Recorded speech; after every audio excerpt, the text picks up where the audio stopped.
వైకుంఠ ఏకాదశి నాడు ఉత్తర ద్వార దర్శనం ఎందుకు చేస్తారు? ఉత్తర ద్వార దర్శనం చేయడం ద్వారా మోక్షం ఎలా ప్రాప్తిస్తుంది?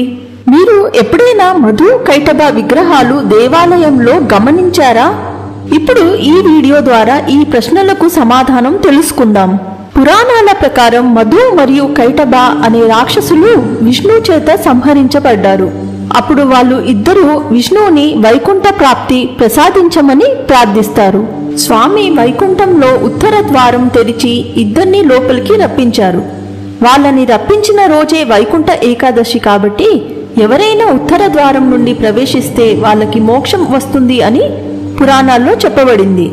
ఇక్కడ ఆలోచించాల్సిన విషయం ఏమిటంటే, నిజంగానే మనం జీవితంలో ఎన్ని పాపాలు చేసినా వైకుంఠ ఏకాదశి నాడు ఉత్తర ద్వారం నుండి ప్రవేశిస్తే మోక్షం వచ్చేస్తుందా? ఈ రహస్యం గురించి మనం తెలుసుకోవడం ఎంతో అవసరం. మధు మరియు కైటభ పురాణాల్లో రాక్షసుల రూపంలో ఉంటే అవి మనలో ప్రతి ఒక్కరిలో ఉన్న రాక్షసులు. మధు అంటే తేనె, కైటభం అంటే పురుగు. ఈ రెండు మనలో ఉన్న రాక్షస భావాలు. అంటే నేను మరియు నాది. ప్రపంచంలో అన్నిటికంటే తీయనైనది తేనె, అది నేను. ఆ తేనె చుట్టూ తిరుగుతున్న పురుగులు నాది. ఉదాహరణకి నా భార్య, నా పిల్లలు, నా ఇల్లు, నా డబ్బు.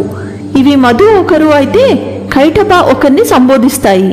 చిన్న పిల్లలు పుట్టినప్పుడు వాళ్ళకి నేను నాది అనే భావం ఉండదు, కానీ పెరిగే కొద్దీ నేను అనే భావం కలుగుతుంది.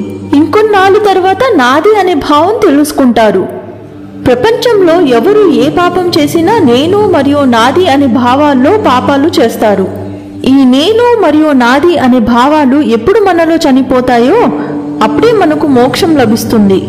ఈ రాక్షసులు మన స్వభావంలో ఉన్న ఆచరణ లక్షణాలు అని పురాణాల్లో ఈ రూపంలో వివరించారు. మనం మోక్షాన్ని మరణం తర్వాతే పొందాలని లేదు. జీవితంలో నేను మరియు నాది అనే భావాన్ని తొలగించినప్పుడు మోక్షం పొందగలము. మోక్షం అనే అర్థం ఆ ఉత్తర ద్వారంలో ఉన్న విగ్రహాలు నిరూపిస్తున్నాయి. మన లోపల ఉన్న మధు మరియు కైటభ అనే రాక్షస గుణాలు తొలగించి వైకుంఠ ద్వారం ద్వారా ప్రవేశించినప్పుడే మనకు మోక్షం లభిస్తుంది. మీరు అందరూ ఎప్పుడూ దైవకృప, దివ్య దర్శనం మరియు పరమ శాంతి పొందాలని హృదయపూర్వకంగా కోరుకుంటున్నాను. ఈ వైకుంఠ ఏకాదశి రోజు ఉత్తర ద్వార దర్శనం చేయడంతో మోక్షం పొందటం కోసం మన లోపల ఉన్న నేను మరియు నాది అనే భావాన్ని గుర్తించి అవి గెలవటానికి ప్రయత్నిస్తూ ముందుకు సాగుదాం. ఓం నమో నారాయణాయ.